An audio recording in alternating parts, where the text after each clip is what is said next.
Vulnerabilidade e sensibilidade. Essas duas palavras, que são dois conceitos, ajudam a gente a entender o que acontece com o gás que a Europa tanto precisa e que vem da Rússia, e que depois da guerra da Rússia contra a Ucrânia ocasionou uma série de problemas, inclusive uma inflação que hoje chega na casa dos 9,1% na Europa. E eu vou tentar explicar quais são os desdobramentos para a política na Europa e os rumos, né, que isso vai ter, o impacto que isso vai ter no continente.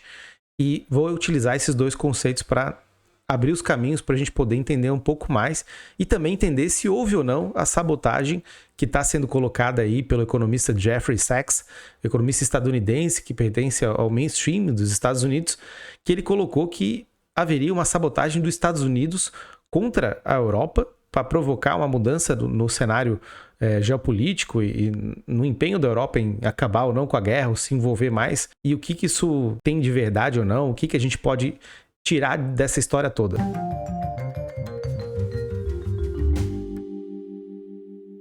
Olá, meu nome é Bruno, eu sou economista e eu sou doutor em Relações Internacionais. Hoje eu vim trazer essa questão do gasoduto que liga a Rússia à Europa e trazer conceitos para a gente entender o que de fato isso machuca a Europa e como a gente pode entender essa questão da energia, dos efeitos dela nos diferentes países e o que isso vai implicar. O conceito sensibilidade e vulnerabilidade não é uma versão número 2 do livro lá da Jane Austen, que é Razão e Sensibilidade. Não é isso, é uma outra coisa.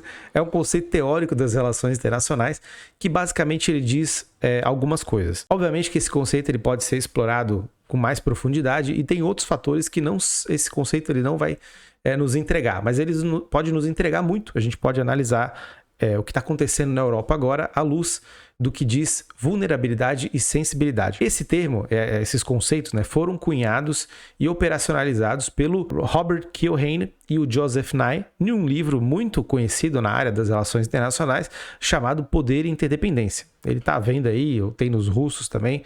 Vocês procurem, vão achar esse livro com facilidade, mas basicamente o que ele vai trazer é uma agenda que estava se colocando lá no final dos anos 70 e que tem a ver com o que a gente conhece hoje como globalização.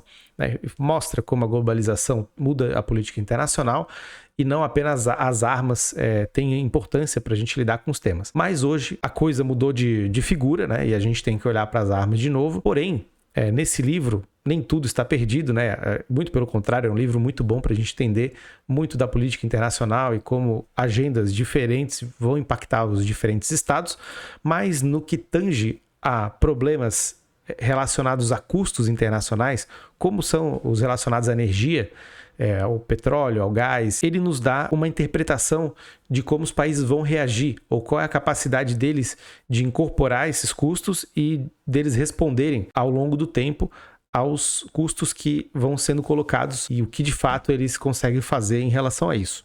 A análise que foi feita pelo livro e pelos dois autores diz respeito ao choque do petróleo, que se deu nos anos 70, e o choque do petróleo foi uma mudança drástica no preço do petróleo que atingiu o mundo inteiro, que pagava muito barato pelo petróleo, e de um momento para o outro o petróleo ele mudou de patamar, ele foi para um patamar muito maior que estava antes, e isso obviamente vai impactar toda uma cadeia de produção e esses custos vão se passar para as sociedades como um todo, como acontece agora na Europa.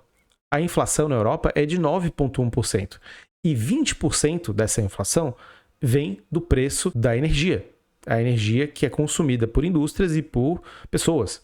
E outros elementos da inflação, como preço de alimentos e transporte, que também tem um grande peso nesse índice de inflação da zona do euro, eles também têm um efeito que é secundário, ou seja, ele deriva do aumento do preço da energia. Porque, obviamente, quando você come alguma coisa, essa coisa precisa ser transportada, e quando você vai usar o transporte, precisa de energia para que ele rode. Como eu falei, o Nord Stream ele corresponde a 35% até 40% do gás consumido em toda a Europa. E principalmente em países centrais, como é o caso da Alemanha. Para a gente ter uma noção, o Nord Stream, que é esse gasoduto construído entre Rússia e que chega até a Alemanha, e são dois gasodutos, ele vai de Viborg, na Rússia, até Greifswald, que é na Alemanha. Esse gás que chega lá, ele chega a um preço muito mais barato do que outras fontes de energia E foi uma decisão tomada, tanto pela Alemanha quanto pelo bloco europeu, de que eles queriam fazer uma transição energética diferente e, num primeiro momento, contar com energia mais barata.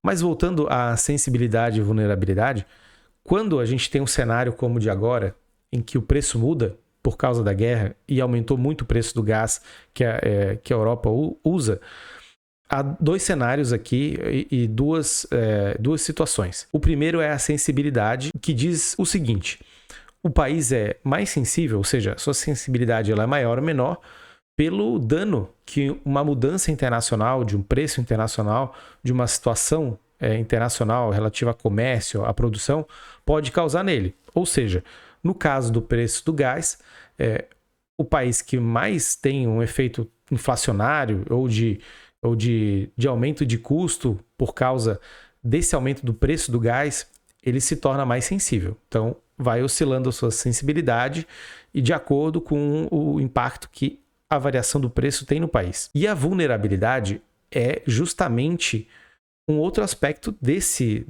cenário, que é a capacidade do país se transformar e conseguir saídas para esse aumento de custo. Ou seja, vamos pegar um exemplo. Um país é muito sensível ao aumento do gás. O aumento do gás ele tem um impacto muito grande, os preços na economia sobem demais e ele é caracterizado por isso como um país sensível. E a vulnerabilidade, o que ela significa nisso? A vulnerabilidade entra como a capacidade desse país se adaptar a esse cenário. Então, o país vai ser mais ou menos vulnerável de acordo com as suas ferramentas ou suas possibilidades de arranjar alternativas a esses custos e responder a eles.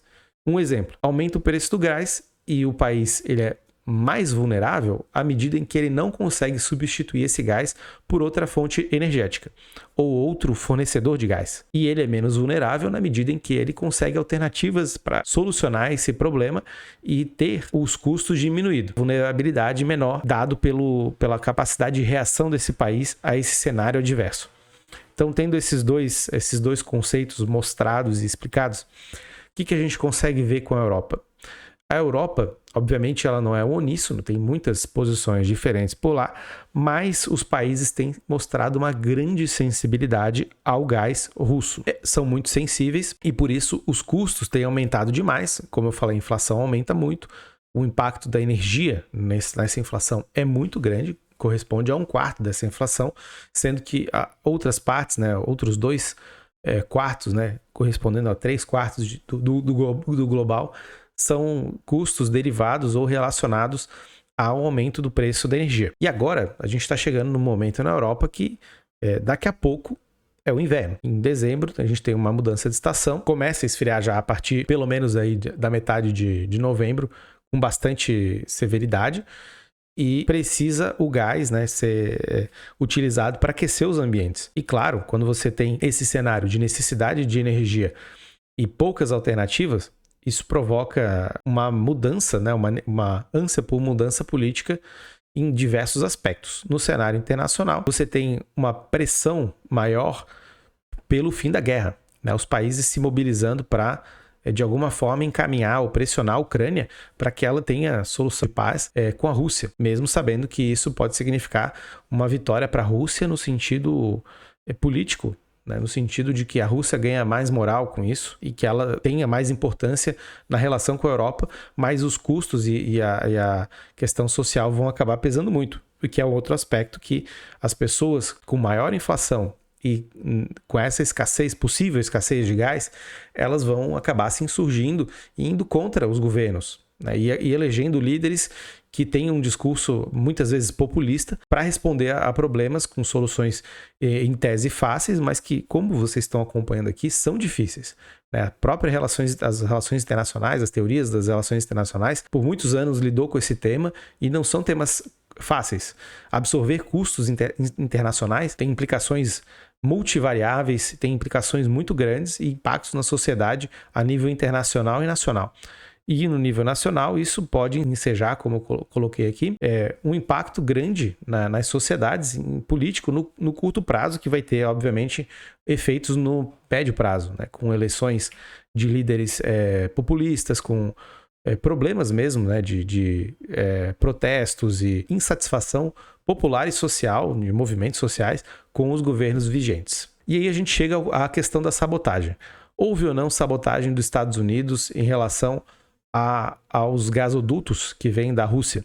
Bom, pensar dessa forma a gente entra num terreno que é muito perigoso e desconhecido, que é o da especulação pura. Não temos provas suficientes para afirmar que os Estados Unidos queira fazer uma sabotagem contra a Europa, e racionalmente não é simples a gente fazer essa afirmação. Por quê? Primeiro porque os Estados Unidos e a Europa têm um status de parceria, de aliança muito forte.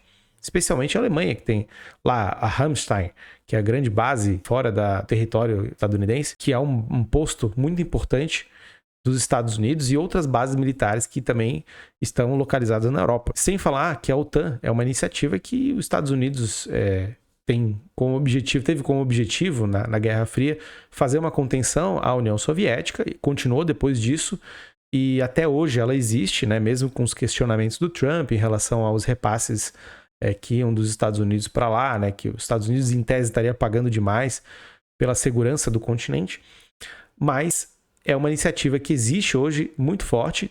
A gente entrou na mídia com muita força depois do início da guerra, e tendo em vista o comportamento da Rússia e os seus posicionamentos contra a OTAN, contra a expansão da OTAN, não é de se pensar que os Estados Unidos queira colocar isso em risco em nome de uma mudança drástica na guerra via um ataque contra uma fonte de energia tão importante, e que, como eu defendi aqui, a falta dessa energia causa um custo social enorme para o continente, com efeitos, né, sociais e políticos muito difíceis de serem controlados, né, como é o caso das manifestações sociais contrárias aos governos que estão em vigência. Por outro lado, quem fez a afirmação de que pode ter havido o ataque é um economista do mainstream super famoso nos Estados Unidos, que é o Jeffrey Sachs.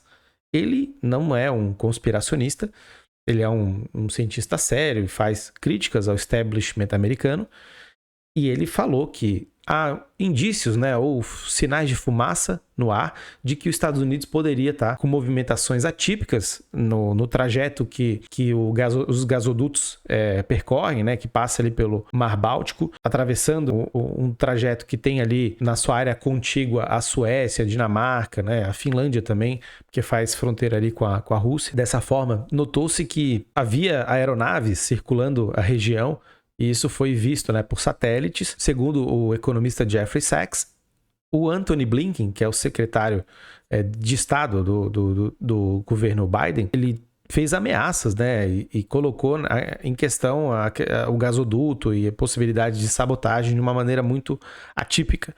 Então, isso levanta suspeitas, né, apesar de serem apenas indícios muito fracos, muito débeis, para a gente fazer qualquer tipo de afirmação.